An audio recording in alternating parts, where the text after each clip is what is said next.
sir.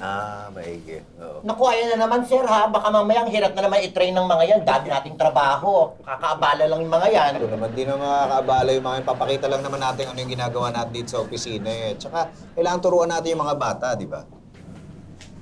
Excuse us po, pinapatawag niyo po kami. Oo. Sir, sila po yung mga bago nating OJT. Guys, si Sir Pepito, ang boss natin. Good morning, Good morning, sir. Good morning sa inyo. Sir, ito po si... Hi, Sir Pepito. Ako nga po pala si Chacha Eusebio, major in business administration. I am persistent, a fast learner with good leadership skills, and very reliable. Nice to meet you po. Adelo, nice to meet you rin. Miss Janice, pwede po ako nila magpakilala sa mga kasama ko. sige, go. Siya nga po pala si Renz. Magandang umaga po. Maganda rin ako sa umaga. At siya naman po si Juliano. Ang baltot naman ng Juliano. Julie na lang for short. Pero Julie gagamitin ko pag ganap na akong babae someday. Mayos ka nga. At siya naman po pala si Ramil. Ramil. Ay, sorry po. Anong oras po yung lunch break?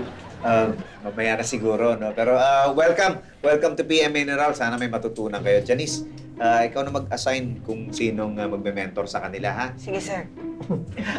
Ako na kay Renz. Gusto ko tong batang to.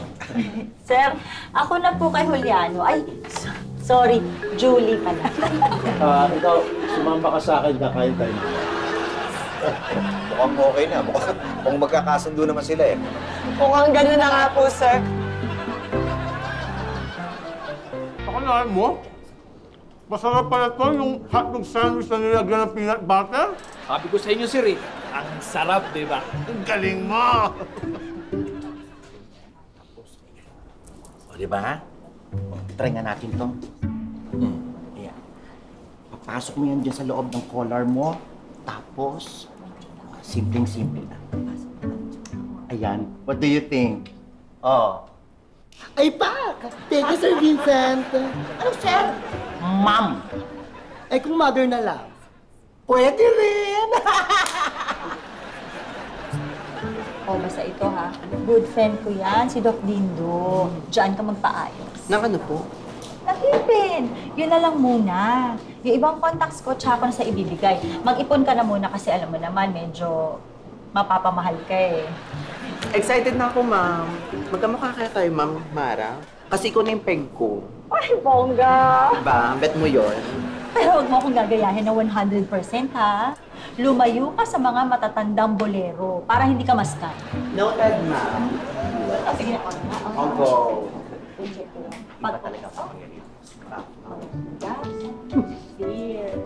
Ay, mukhang nagkakasundo-sundo na kayo dito, ha?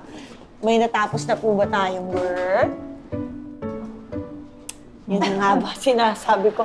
Hindi pwede yung ganyan. Alam nyo naman, today ang dating ni Mr. Park para i-evaluate yung kumpanya natin.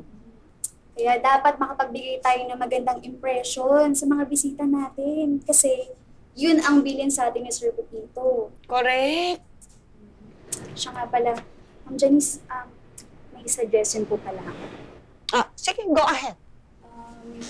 Nakakatulong daw po kapag merong concentration music sa workplace. Saka, alam mo yun, nakakabawas ng stress at saka makakapag-focus pa tayo sa work.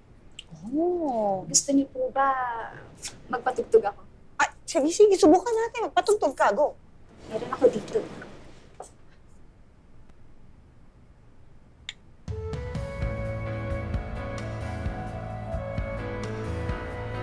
Kaya, alam mo parang effective nga siya kasi parang nare-relax ako. Oo nga. Parang gaganahan talaga ako sa pagtatrabaho. Alam mo, kape na lang ang kulang kasi parang feeling ko nasa coffee shop ako. Ay, ang ganda ng idea mo na yan! Oo! So, sino malilibre ng kape? Ay,